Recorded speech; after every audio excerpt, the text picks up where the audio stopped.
नमस्कार, आप देख रहे हैं सुदर्शन न्यूज और वक्त हो चुका है आपके फेवरेट कार्यक्रम यानी कि पक्ष विपक्ष का, जहां आपको खबर बताएंगे, पक्ष समझाएंगे, विपक्ष समझाएंगे।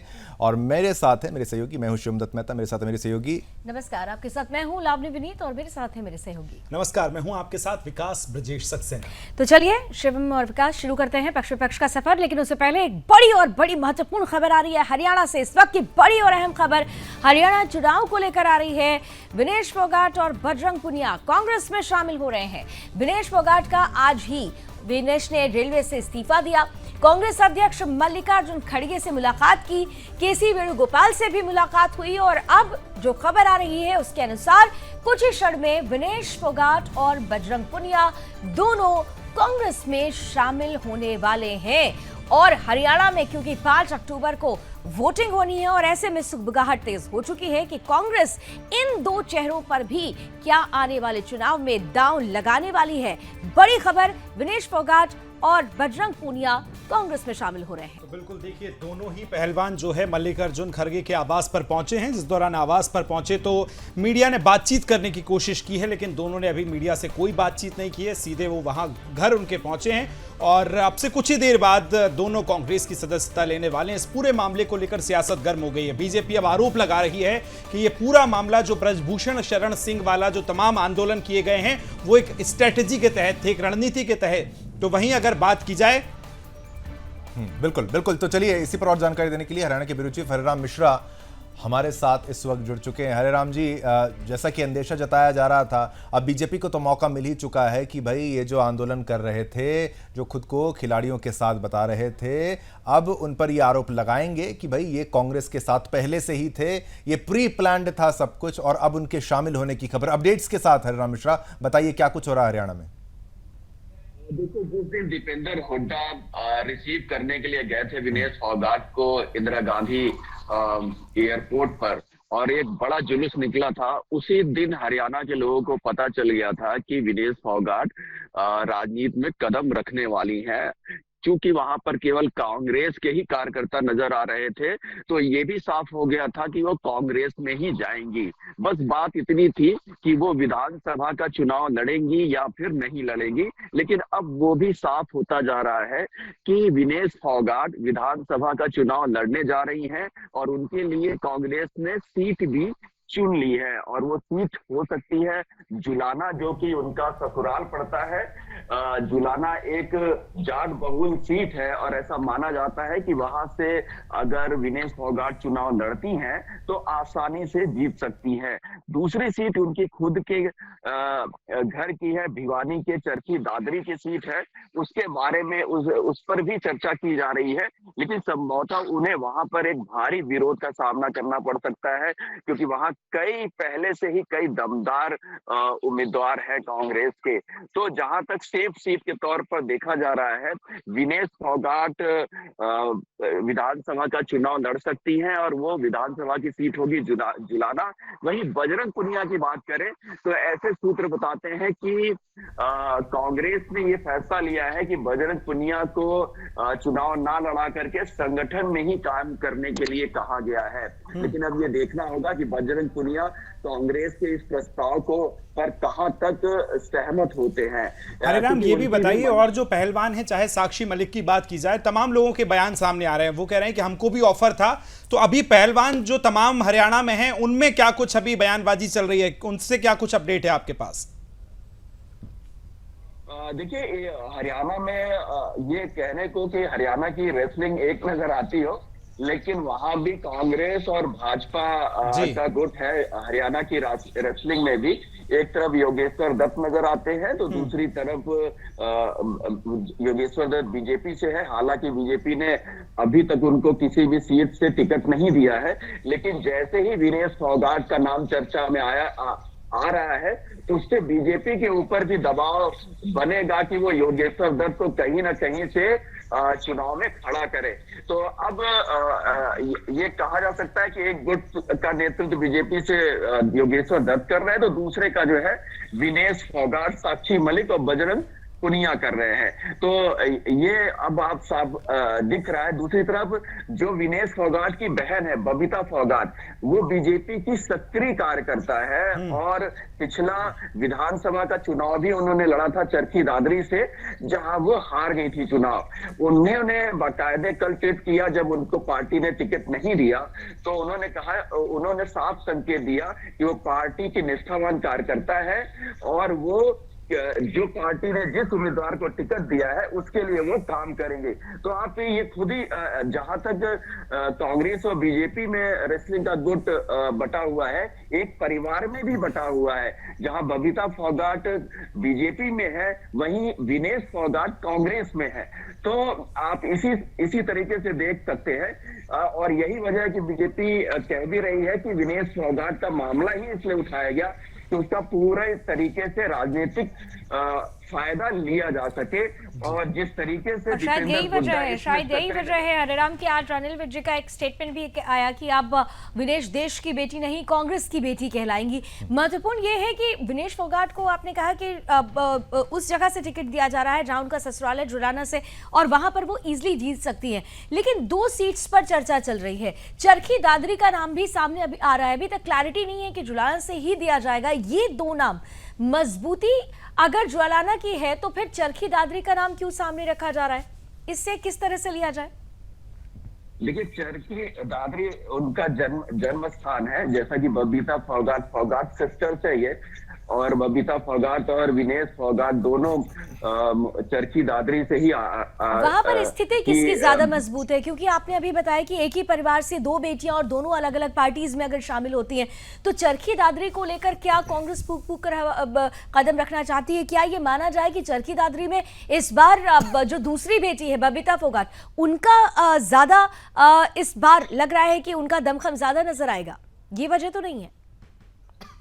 देखिए, मुझे नहीं लगता कि चरखी दादरी से विनेश फोगाट को टिकट दिया जाएगा और वहां फोगाट परिवार का कोई भी सदस्य इस सीट से चुनाव लड़ता हुआ नजर आए, क्योंकि बीजेपी ने तो अपने कैंडिडेट की घोषणा कर दी है चरखी दादरी से। वहां पे सुनील सांगवान, जो पूर्व मंत्री हैं सतपाल सांगवान, उनके पुत्र वहां से चुनाव लड़ रहे हैं। और जैसा कि बबीता फोगाट बीजेपी में है, उन्होंने उनको अपना पूरा समर्थन भी दिया है। तो एक तरफ कहा जाए कि परिवार में चुनाव को लेकर चुनावी मैदान में जो रस्साकसी दोनों बेटियों में नजर आने वाला था, वो अब नजर नहीं आएगा। हाँ, ये जरूर है कि विनेश फोगाट को वहां से चुनाव लड़ा सकती है कांग्रेस, लेकिन इसकी संभावना कम नजर आती है, क्योंकि वहां पर पहले से ही कांग्रेस के पास मजबूत उम्मीदवार है।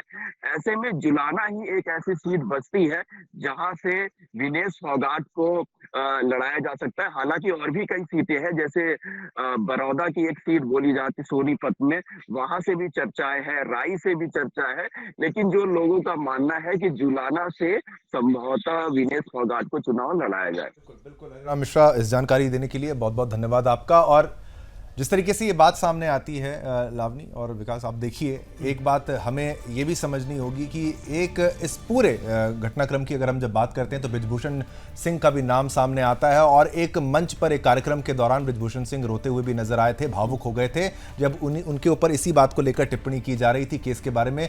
और हुड्डा परिवार और जो नेता हैं हरियाणा के, उन पर कांग्रेस पर निशाना साधते हुए कह रहे हैं कि देखिए मुझे फंसाया जा रहा है। अब बीजेपी के पास ज्यादा मौका है आरोप लगाने का। खैर, ये तो राजनीतिक विषय, आगे क्या होगा उसके अपडेट्स भी हम आपको देंगे। और आइए पक्ष विपक्ष के सफर को आगे बढ़ाते हुए बात कर लेते हैं बीजेपी के राष्ट्रीय अध्यक्ष जेपी नड्डा की। और क्योंकि जेपी नड्डा आज से 2 दिवसीय दौरे पर बिहार जाने वाले हैं, बिहार पर हैं, और अपने इस 2 दिवसीय दौरे पर केंद्रीय मंत्री जेपी नड्डा बिहार में कई योजनाओं का उद्घाटन करेंगे। दरभंगा में एम्स के लिए प्रस्तावित स्थल का भी मुआयना करेंगे। इसके साथ ही साथ पार्टी के कई कार्यक्रम भी जेपी नड्डा उसमें हिस्सा लेते हुए नजर आएंगे। इसे लेकर तमाम तैयारियां पूरी कर ली गई है। आज पटना पहुंचने के बाद सबसे पहले जेपी नड्डा IGIMS पहुंचे, जहां नेत्र अस्पताल का उद्घाटन करना है, जिनका पटना के बाद भागलपुर जाने का भी कार्यक्रम है। भागलपुर में केंद्रीय स्वास्थ्य मंत्री 200 बेड के सुपर स्पेशलिटी ब्लॉक का उद्घाटन भी करने वाले हैं।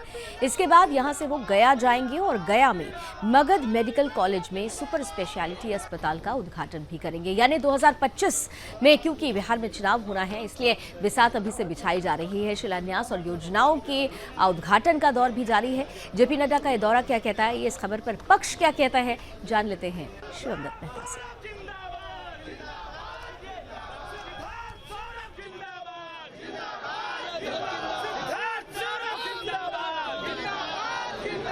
चलिए पक्ष बताते हैं दर्शकों को। केंद्रीय स्वास्थ्य मंत्री और बीजेपी के राष्ट्रीय अध्यक्ष जेपी नड्डा के पटना दौरे पर बिहार सरकार में मंत्री नितिन नवीन ने कहा कि पहले भी जब जेपी नड्डा स्वास्थ्य मंत्री रहे तब भी उन्होंने बिहार की चिंता हमेशा की थी। आज फिर स्वास्थ्य मंत्री के रूप में उनका आगमन हुआ है तो निश्चित रूप से बिहार की उम्मीदों को पूरा किया जाएगा। आज बिहार को नेत्र अस्पताल मिलने जा रहा है। मेरा मानना है कि आज का दिन चिकित्सा और स्वास्थ्य के क्षेत्र में बिहार के लिए एक बेहतर दिन है, ये उनके द्वारा कहा गया। आपने चलिए खबर जानी, पक्ष जाना, अब इस खबर का विपक्ष क्या है वो भी जान लेते हैं।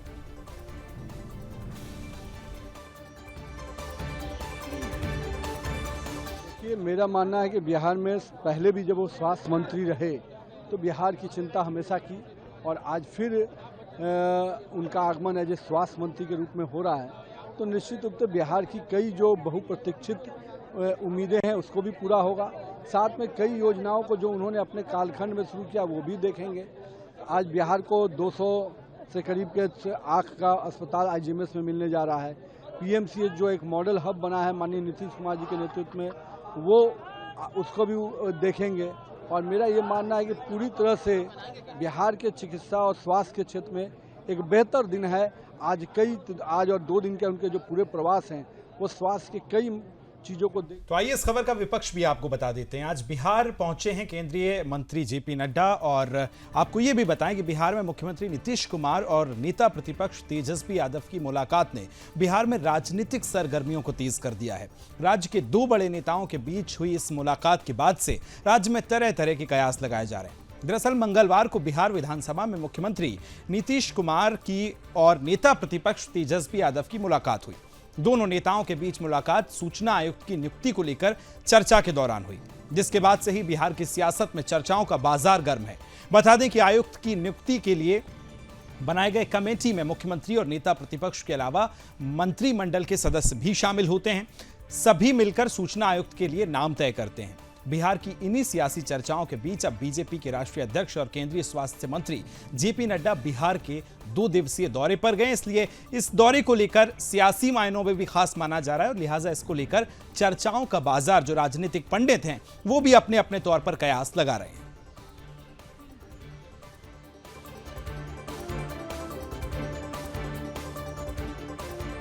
और अब आपको सीधे लिए चलते हैं हरियाणा, जहां पर खासतौर से विनेश फोगाट और बजरंग पुनिया आज कांग्रेस में शामिल हो रहे हैं। प्रेस कॉन्फ्रेंस हो रही है कांग्रेस की, सीधे चलते हैं प्रेस कॉन्फ्रेंस में। Today is the big day of Indian National Congress.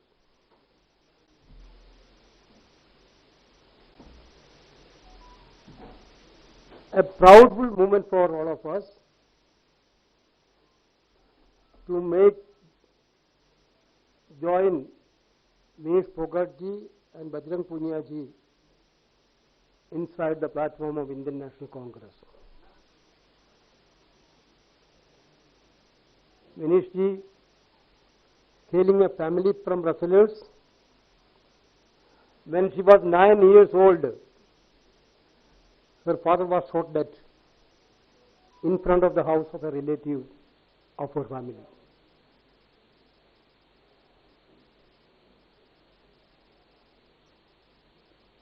Can you imagine that? When a girl child was 9 years old, her own father shot dead nearby the family premises. But her conscious mind brought her here. Her braveness brought her here. Her courage brought her here. Becoming a 3-time Olympian, having completed in 3 different weight classes, 48 kg in 2016, 53 kg in 2020, and 50 kg in 2024. In 2024, she became the first Indian woman wrestler to have reached finals at the Olympic Games. However, we know, most disappointed news, India heard that point of time she had been disqualified.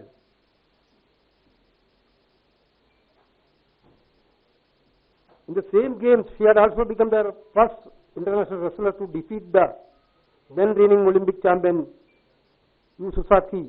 After her disqualification, she announced retirement. One of the very sad news again, after her father's death, murder. Second sad news faced by Vinesh ji.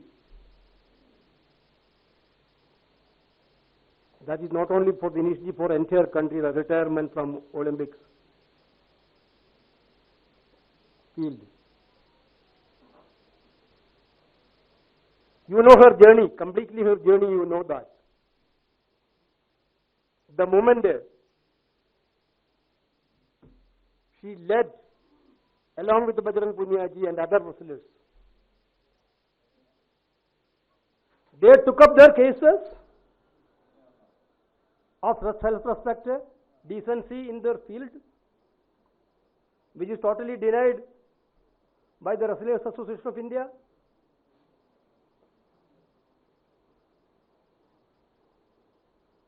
Entire country stood with him, her, and these people. We, Indian National Congress, I proudly say that Rahul Gandhi ji, Priyanka Gandhi ji, Mallikarjuna Kharge ji, all senior leaders and all leaders of India Alliance also stood with her, stood with them for their genuine causes, for fighting against the injustice which happened to them. Not only they stood for their field, they fought for the Kisan of this country. You can witness that. When Kisan agitation happened, they are there with the Kisans. They fought for Agniveer. When they are in great difficulty, this is the social commitment of these great players, great wrestlers. That is why Indian National Congress is very proud to accept them in this party.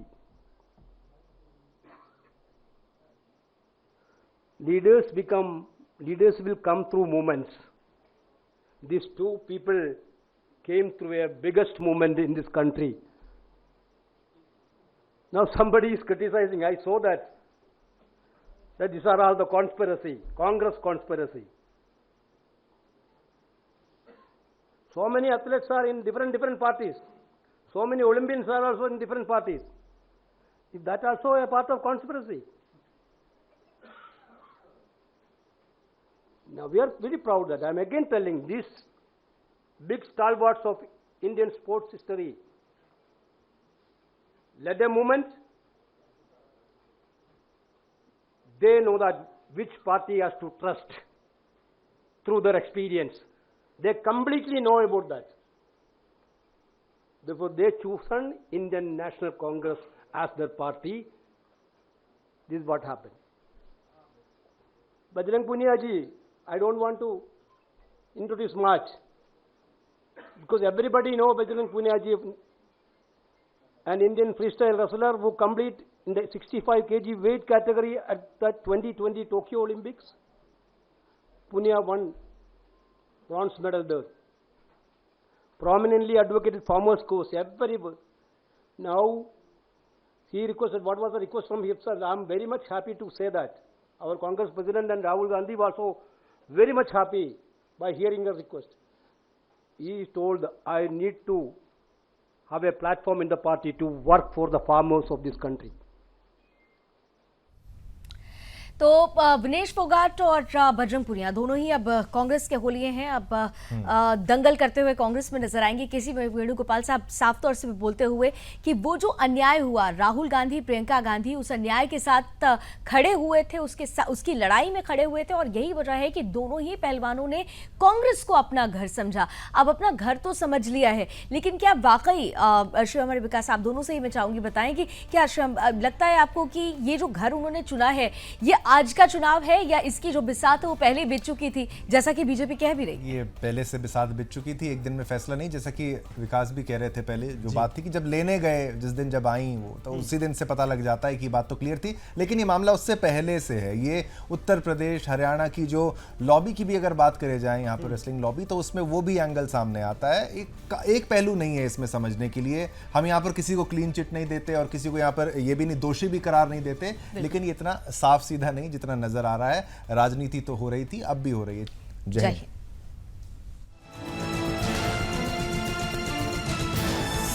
आप देख रहे हैं Sudarshan news.